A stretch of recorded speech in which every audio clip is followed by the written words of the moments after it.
आपको ये सवाल तहरीक इंसाफ की सिंध क़यादत से नहीं करना चाहिए कि बजाय इसके कि जोर इस बात पे दिया जाता कि कायद आज़म के मज़ार की बेहुरमती हुई है उसकी FIR हो। उन्होंने कैप्टन सफदर को गिरफ्तार कराने के लिए हलीम आदिल शेख साहब के भांजे आगे आए। उन्होंने कहा कि कैप्टन सफदर ने मुझे धमकी दी है कायद आज़म के मज़ार पे, और उसके बाद वो धमकी की FIR कराना चाहते थे ताकि कैप्टन सफदर गिरफ्तार हो जाए। पूरी की पूरी आपकी क़यादत वहां बैठी रही, पुलिस पर दबाव डाला, और फिर तो ये FIR उन्होंने क्यों कराई कि मामला ये सामने आ गया कि कैप्टन सफदर ने धमकी दी है, बजाय इसके कि कायद आज़म के मज़ार की बेहुरमती हुई है। और फिर उसके बाद वो जो वकास है जो कि हलीम आदिल शेख साहब का भांजा है, वो अपनी FIR की पैरवी के लिए बार बार पुलिस के बुलाने पर आया भी नहीं। तो ये सवाल आपको अपनी सिंध क़यादत से नहीं करना चाहिए कि कायद आज़म का मामला पीछे रह गया और आप लोगों ने ये सारा का सारा मुद्दा खड़ा कर दिया।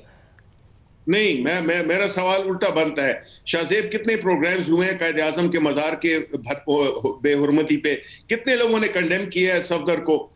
मतलब है कि सफदर की क्या हैसियत है, सियासी हैसियत क्या है उसकी? वो बंदा अगर वहां पे जाके और मरियम नवाज की मैयत में वो अगर जाके इधर ये काम करता है, वो इशू जो है तो वो साइड लाइन हो गया। Are these people more important than the Quaid Azam? अगर आप उस दिन की मीडिया कवरेज उठा के देखें तो जब तक ये वाकया नहीं हुआ तो पूरे मीडिया की हेडलाइंस भी और सबकी मजम्मत भी जो कैप्टन सफदर ने किया उस पर थी, चाहे वो पीपल्स पार्टी की क़यादत हो चाहे वो मीडिया हो। मगर रात में ये वाकया होता है और ये इसलिए होता है कि आपकी क़यादत एक FIR कराना चाहती है जो कि झूठी साबित होती है कि कैप्टन सफदर ने मज़ार कायद में हलीम आदिल शेख साहब के भांजे को, जो कि तहरीक इंसाफ का कारकुन ने, धमकी दी है। उस FIR के नतीजे में ये सारा का सारा मामला होता है। तो आपको ये सवाल अपनी सिंध की क़यादत से नहीं करना चाहिए कि फिर वो FIR की पैरवी करे। वकास शाह जो कि भांजा है हलीम आदिल शेख साहब का, उन्होंने सारे के सारे मामले को आप लोगों ने बदल दिया, वरना शाम तक रात तक पूरी ये कवरेज हो रही थी जब तक कि ये वाकया नहीं हुआ पूरा कैप्टन सफदर की गिरफ्तारी। आप ये कह रहे हैं कि हलीम आदिल शेख इतना अहम है कि उसके वाकये की वजह से आप FIR नहीं दर्ज करा रहे? किसी ने ये तो कायद आज़म के मज़ार की जो बेहुरमती हुई है, यू थिंक के जो आर्मी ऑफिसर्स जो गए थे या जो रेंजर्स के लोग गए थे वो हलीम आदिल शेख के लिए गए थे या वो कायद आज़म के लिए गए थे? कायद आज़म पे वो अपसेट हुए। आपने अगर पूरा पढ़ा हो तो उसमें लिखा है कि ऑफिसर्स वर सो इनरेज्ड, पब्लिक का जो प्रेशर सारा का सारा क्रिएट हुआ उसके बाद, और वो प्रेशर तो आप लोग क्रिएट कर रहे थे ना, और आप लोग FIR एक ऐसी करा रहे थे जिसमें आप धमकी की FIR कर रहे थे कत्ल की। और वरना आर्मी चीफ उस वक्त आपको इस तनाजुर में देखनी होगी कि वहां पे ये PDM का जो है, जो एलाइज है सिंध गवर्नमेंट की, पीपल्स पार्टी थी। नंबर 2 ये है कि वो आए थे, हुकूमत किसकी है? सिंध में पीपल्स पार्टी की हुकूमत है।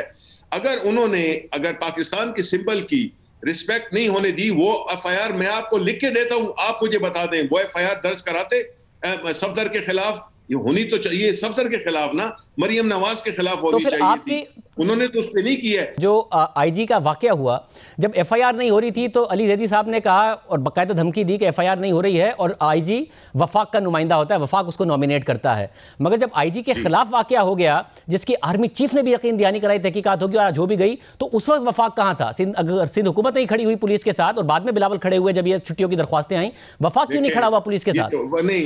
नहीं शाहजेब, विद ड्यू रिस्पेक्ट, ये आप बात का बतंगड़ बना रहे हैं। विद ड्यू रिस्पेक्ट, देखिए मैं आपको ये कह रहा हूं कि देखिए, आप किसी तरह से भी अगर फेडरल गवर्नमेंट को, इमरान खान को घसीटना चाहते हैं सिंध के मामले में, you can do that, but he has no relevance there. उनका कोई ताल्लुक नहीं बनता सिंध के मामलात में। जाए वकू सिंध है, जो पुलिस है वो सिंध की है, इसमें हमारा क्या लेना देना? तो फिर शिबली साहब फिर आप लोगों को आज़म के मज़ार के लिए वो फिर आप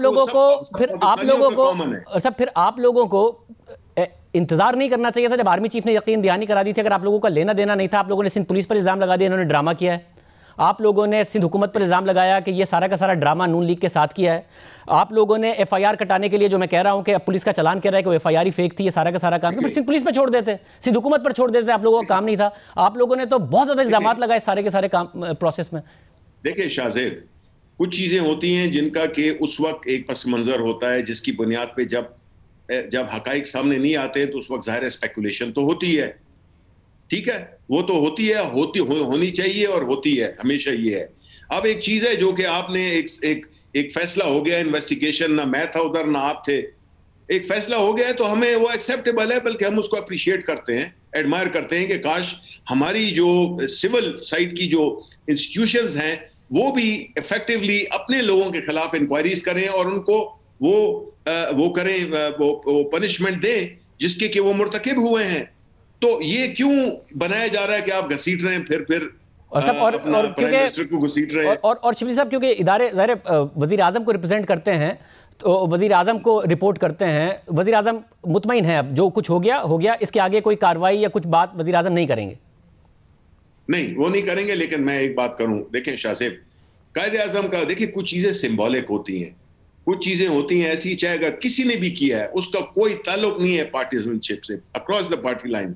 अगर किसी ने एक नेशनल म्यूजियम को, एक नेशनल एक सिंबल को, उसको वायलेट किया है, तो अगर हम आज पनिशमेंट नहीं देंगे ना, तो कल उधर जो है तो जाके लोग उधर अपने वो कर देंगे, डंडे लेके पहुंच जाएंगे और उधर खाने पीने शुरू हो जाएंगे।